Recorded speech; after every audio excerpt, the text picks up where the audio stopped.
बाहुभ्यां पुष्पो हस्ताभ्यां पाद्योः पाद्यं हस्तयोः अर्घं मुखे आचमनीयं सर्वाङ्गे स्नानीयं जलं समर्पयामि पंचामृतस्नानमो पञ्चरदयः सरस्वतीमपि यन्ति स्रोतसः सरस्वती तु पञ्चदासु देशे भवत्सरितः पंचामृतस्नानं समर्पयामि पंचामृतस्नानान्ते शुद्धोदकजलस्नानम् ॐ शुद्धमालाः सर्वशुद्धमालो मणिवासातावत्वं सुशिरो दीपनारायणाय नमो नमः। चलिए पुनः हाथ में पुष्प ले लीजिए, जौ ले लीजिए। गदाधर भगवान का ध्यान करिए। गदाधर भगवान कौन है? जो गया में स्थित है भगवान विष्णु के स्वरूप में हाथ में गदा लिए हुए उनका ध्यान करिए। तुलसी की मंगल की कामना करिए। श्राद्धार्मे गयाध्यात्वा ज्ञात्वा देवं गदाधरान् स्वापित्रेण श्राद्धात्वा गयाश्राद्धं समाचरेत्। बोलिए गयायै नमः, गदाधरायै नमः, श्राद्ध भूम्यै नमो नमः। छोड़ दीजिए।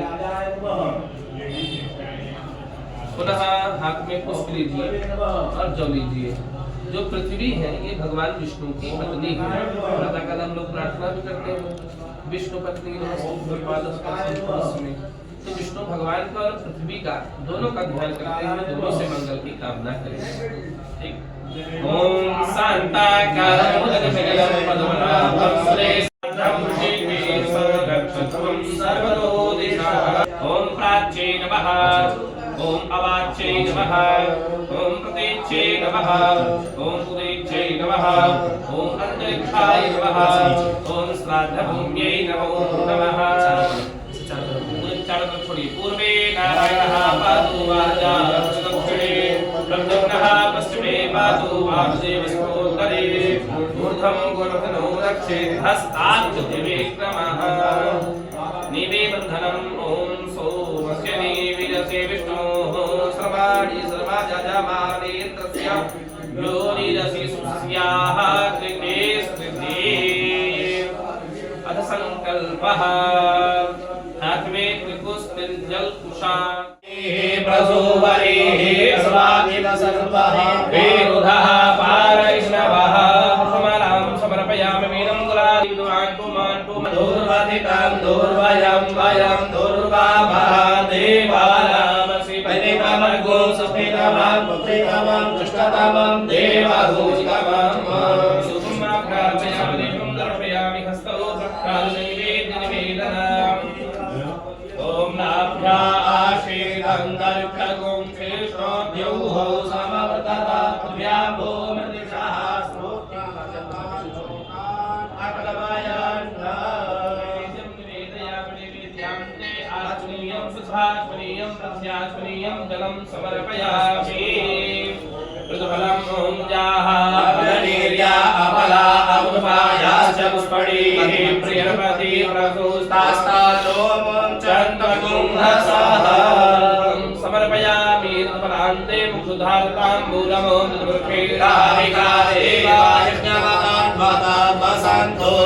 श्रीराज्यं ग्रीग्मध्यमः शरद्भिः शुद्धारताम्बूलं समर्पयामि साकुण्यार्थे द्रवदक्षिणामों दत्ताञ्जलिर्परादानञ्जपूतञ्जाशदक्षिणाः तदकृपैश्वकर्मणः सुदेवे कुलोदधः साकुण्यार्थे द्रवदक्षिणां समर्पयामि हस्तप्रदक्षिणामों चेतीर्थानि प्रचरन्ति शिखास्तानि कन्दिणः ते काटुं सहस्रयो यमेव धन्वानि तन्वसि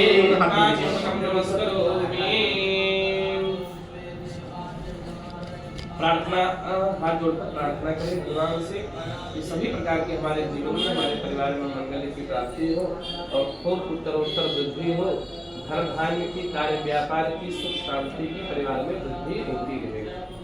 ओम नमः शरन्ताय सहस्त्रमूर्तये सहस्रपादाक्षिशिरोरवाहवे सहस्रनाम्ने पुरुषाय शाश्वते सहस्रकोटिवधारिणे नमः। श्रीमन्नारायणाय नमो नमः, कारग्रामाय नमो नमः। बोलिए अनेन कृतेन मुक्तिप्रद श्रीमन्नारायण शालग्राम देवता पूजन अर्चन वंदन कर्मणा प्रीयताम नमः।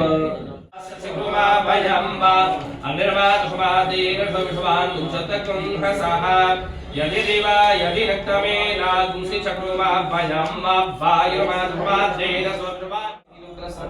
कोई भी पूजा होती है वहाँ पर कलश पूजन जरूर होता है, चाहे वो सत्यनारायण की कथा हो चाहे बृहद से बृहद यज्ञ हो, उसमें इसकी कलश की पूजन जरूर होगा। यहाँ पर जो है एक ही कलश रख देते, 3 कलश रखने की क्या आवश्यकता है, क्यों पूजा होती है?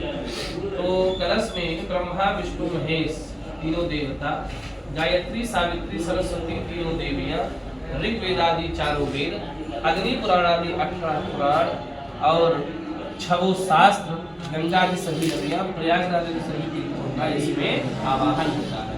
तो इसीलिए कोई भी पूजन होता है तो उसमें कलश पूजन प्रधान है। यहाँ पर एक ही कलश रखते, 3 कलश रखने की क्या आवश्यकता है? तो 3 योनियों में जाते हैं, सात्विक राजस तामस। तो सात्विक योनि में जो जाते हैं वो कैसे होते हैं? जो संतों की तरह जीवन यापन करते हैं। संत का तात्पर्य साधु संत नहीं, संत का तात्पर्य जो गृहस्थ आश्रम में रहकर और साधु पूर्वक अपना जीवन यापन करे, भगवान का नित्य संध्या पूजन अर्चना वंदन करे और अपने कार्य में लिप्त रहे और ब्राह्मणों की भगवान की सेवा आदि, गौ की सेवा आदि करता रहे और कभी झूठ ना बोले, कोई क्रिया कार्य न करे। ऐसे लोग जो अपना जीवन यापन करते हैं उनका देहावसान होता है, तब ये सात्विक पितृ अथवा सात्विक प्रेत होते हैं। और इनके अधिष्ठान देवता भगवान विष्णु होते हैं, इनका निवास स्थान दिव्य लोक में होता है। ये जो कलश रखा है ये भगवान विष्णु का कलश है, ठीक। और दूसरा है ब्रह्मा जी, जो राजसी पितृ अथवा राजसी प्रेत होते हैं। ये क्या होते हैं? जो सभी प्रकार के ऐश्वर्य का भोग करते हैं, जैसे राजा महाराजा सभी प्रकार के ऐश्वर्य का भोग करते हैं, लेकिन अपने प्रजा का पालन भी विधि विधान से वो करते थे और गौ ब्राह्मण आदि की नित्य सेवा करते थे, ब्राह्मणों से यज्ञ आदि करवाते रहते थे और इसमें भी कोई गलत कार्य नहीं करते थे। तो उसी भांति जब उनका देहावसान होता है, जब ऐसे जीवन जो भी व्यक्ति ऐसा जीवन यापन करते हैं और उनका देहावसान होता है, तब वो जो है राजसी प्रेत अथवा राजसी पितृ बनते हैं। इनके अधिष्ठान देवता भगवान ब्रह्मा होते हैं, इनका निवास स्थान अंतरिक्ष में होता है, ठीक।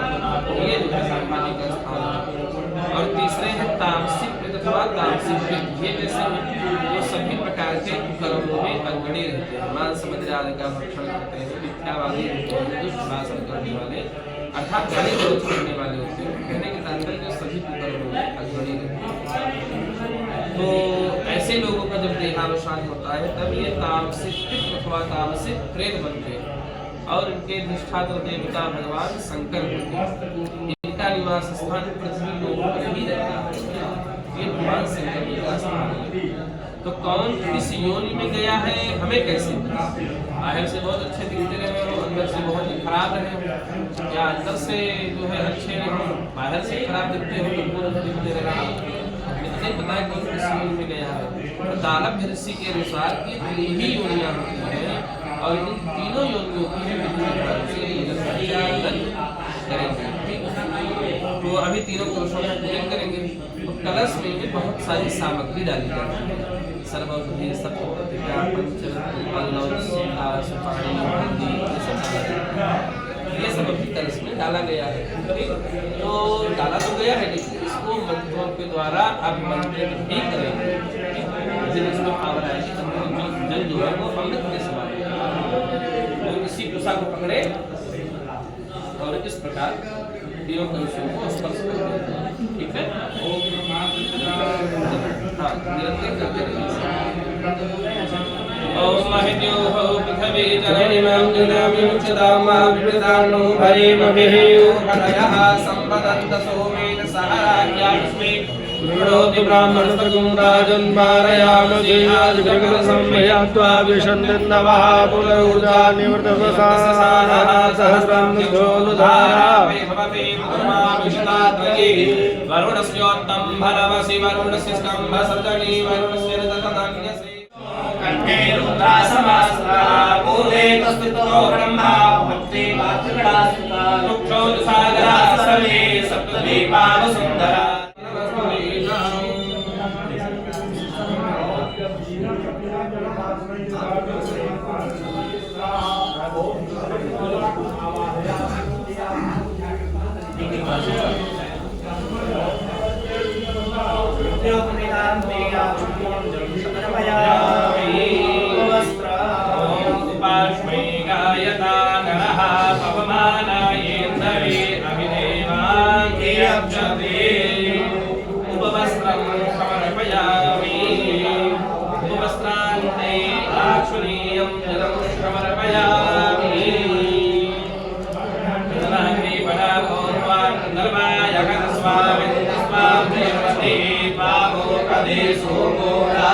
Swami